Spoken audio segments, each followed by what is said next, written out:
എല്ലാവരോടും നന്ദി പറയുക. എന്നെ ഇതിന് പ്രാപ്തമാക്കിയത് ഈ തെരഞ്ഞെടുപ്പിൽ കഠിനാധ്വാനം ചെയ്ത ലക്ഷക്കണക്കിന് UDF പ്രവർത്തകരും ടീം UDF ആയി നിന്ന ഞങ്ങളുടെ UDF നേതാക്കന്മാരുമാണ്. തീർച്ചയായും ഞാനിവിടെ എത്തിയതിന് അവരോട് എനിക്ക് ഒരുപാട് കടപ്പാടുണ്ട്. ഞങ്ങളെ വലിയ ഉത്തരവാദിത്തമാണ് ഏൽപ്പിച്ചത്. 10 വർഷം നീണ്ടുനിന്നൊരു ഭരണം അവസാനിപ്പിച്ച്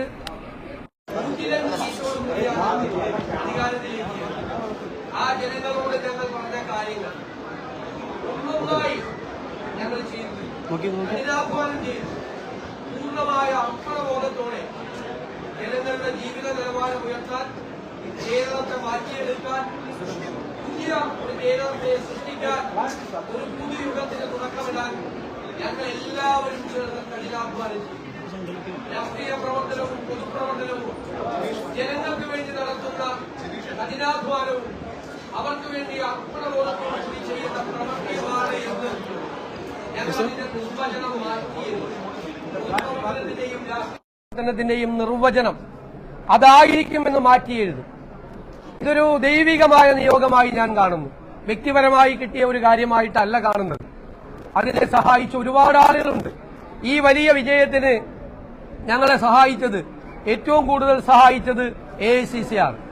ആ AICCയുടെ പ്രവർത്തനങ്ങളെല്ലാം കേരളത്തിൽ ചുമതലയുള്ള general secretary Shri KC Venugopala ഓരോ ദിവസവും ഓരോ കാര്യവും ഞങ്ങളോട് ചോദിച്ച് എല്ലാ കാര്യങ്ങൾക്കും അദ്ദേഹത്തിന്റെ പിന്തുണ നൽകിയിട്ടുണ്ട്.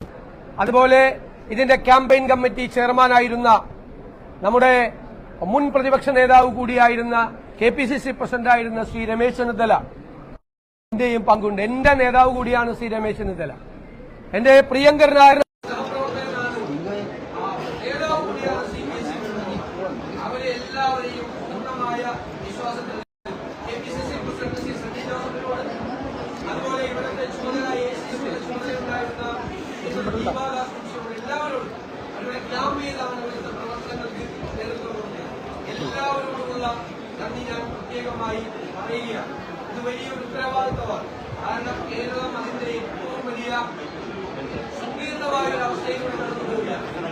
ഞങ്ങൾ തന്നെ ജനങ്ങളുടെ മുന്നിൽ അവതരിപ്പിച്ച കേരളത്തിന്റെ ഒരു ചിത്രവും ആ വെല്ലുവിളികളെ നേരിടാൻ കേരളം ഒരുമിച്ച് നിൽക്കണം. കേരളത്തിലെ എല്ലാ വിഭാഗം ജനങ്ങളുടെ പ്രതിപക്ഷത്തിന്റെ ഉൾപ്പെടെയുള്ള പൂർണ്ണമായ പിന്തുണ ഞാൻ അഭ്യർത്ഥിക്കുന്നു. നമ്മുടെ കേരളത്തെ നമുക്ക് രക്ഷിച്ചെടുക്കാൻ, പുതിയ കേരളത്തെ സൃഷ്ടിക്കാൻ എല്ലാവരും ചേർന്നുള്ള പ്രവർത്തനത്തിനും മാത്രമേ കഴിയുകയുള്ളൂ. നല്ല ഒരു ടീം ഉണ്ടാകും, നല്ല ഒരു ടീം ബിൽഡ് ചെയ്യും. ഒരാൾക്ക് ഒറ്റയ്ക്കൊന്നും ചെയ്യാൻ കഴിയും, ഒരാൾക്ക് ഒറ്റയ്ക്കൊന്നും ചെയ്യാൻ കഴിയും.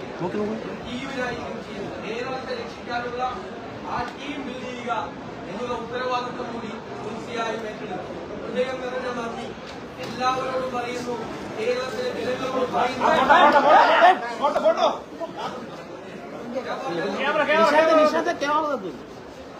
ഈ പ്രഖ്യാപനം വൈകിയത് കുറച്ച് നാണക്കേടായില്ലേ കോൺഗ്രസ്? ഒരു നാണക്കേടും ഇതൊക്കെ അന്നുകൂടി പ്രവർത്തനം ഇവർ മറ്റ് സംസ്ഥാനങ്ങളിലെല്ലാം വിവിധ പാർട്ടികൾ മുഖ്യമന്ത്രിമാരെ തെരഞ്ഞെടുക്കാൻ എത്രയോ സമയമെടുക്കുന്നു. അറിയാതെ അങ്ങനെ നേതൃത്വത്തിന്റെ മുമ്പിൽ ഒരുപാട് കാര്യങ്ങൾ അവരതിന്റെ എല്ലാ ഭാഗവും എംഎൽഎമാരുമായി MP-മാരുമായി സീനിയർ നേതാക്കളുമായി എല്ലാവരും ആശയവിനിമയത്തിന് ശേഷം കോൺഗ്രസ് പാർട്ടി സാധാരണ പാർട്ടിയല്ല, ഗാലക്സി ഉപയോഗിച്ചുള്ള പാർട്ടിയാണ്. ഒരുപാട് നേതാക്കളുള്ള മികച്ചവരായ നിരവധി നേതാക്കൾ എംഎൽഎമാരെയും നേതാക്കന്മാരുടെ ഒരു പാർട്ടിയാണ്. അതിൽ നിന്നൊരാളെ തിരഞ്ഞെടുക്കുക എന്ന് പറയുന്നത് വളരെ പ്രധാനപ്പെട്ട ഒരു ജോലിയാണ്. ജനകീയമായ ഒരു പിന്തുണയോടുകൂടി കേരളത്തെ അധികാരത്തിൽ വരുന്ന ഒരു രണ്ടാമത്തെ മുഖ്യമന്ത്രിയാണ് അങ്ങനെ ജനകീയമായ പിന്തുണയോട് തീർച്ചയായിട്ടും ജനങ്ങൾ പിന്തുണച്ചു. ജനങ്ങൾ UDF-ന്റെ പ്രതീക്ഷയോട് വികാരയാണ്. അവർ UDF-നെ പിന്തുണച്ചിട്ടുണ്ട്, വൻ വിജയം നൽകിയിട്ടുണ്ട്. അതിൽ അവർക്ക് വലിയ പ്രതീക്ഷയുണ്ട്. ഞങ്ങളറിയാലോ, ഞങ്ങൾ ടീം UDF ആയിട്ടാണ് ചെയ്യുന്നത്. ടീം UDF ഒരു പാർട്ടിയെ പോലെയാണ് പ്രവർത്തിച്ചത്. എല്ലാ നേതാക്കളും പ്രിയങ്കരായ സാദിഖലി തങ്ങൾ, ഏറ്റവും സീനിയറായിട്ടുള്ള ശ്രീ പി ജെ ജോസഫ് സാറും ശ്രീ പ്രേമചന്ദ്രനും ശ്രീ ഷിബുവിനോടൊപ്പമുള്ള ആർഎസ്ടി സി പി ജോൺ ഞങ്ങളുടെ UDF സെക്രട്ടറി ആയിരുന്നു. അതുപോലെ ശ്രീ രാജൻ ബാബു, ശ്രീ മാണി സി കാപ്പൻ, ശ്രീ അനൂപ് ഉൾപ്പെടെയുള്ള UDF നേതാക്കൾ ഒരു പാർട്ടിയെ പോലെയാണ് അവരെല്ലാം പ്രവർത്തിക്കുന്നത്. അവരെ എനിക്ക് ഉപദേശങ്ങൾ തന്നിട്ടുണ്ട്, അനുഗ്രഹങ്ങൾ തന്നിട്ടുണ്ട്, തെറ്റുകൾ തിരുത്തിയിട്ടുണ്ട്, കറക്റ്റ് ചെയ്തിട്ടുണ്ട്. അതുപോലെ തന്നെയാണ്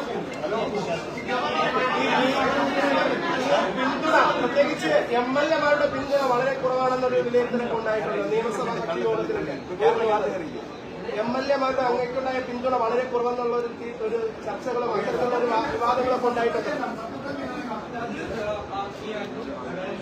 ആലോചിച്ച് അവരെ കണ്ടിട്ട്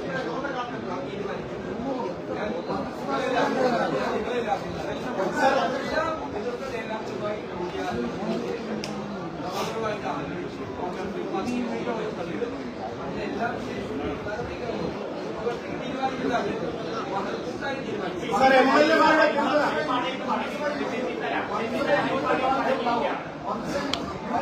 ഞാനല്ലല്ലോ മന്ത്രിമാരെ തീരുമാനിക്കുന്നത്, കൂട്ടായിട്ടാണ് തീരുമാനിക്കുന്നത്. പാർട്ടിയാണ് മന്ത്രിമാരെ തീരുമാനിക്കുന്നത്. മന്ത്രിമാരെ തീരുമാനിക്കുന്നത് പാർട്ടിയാണ്. പാർട്ടിയാണ് ഉദ്ദേശിക്കുന്നത്. നേതാക്കളുമായി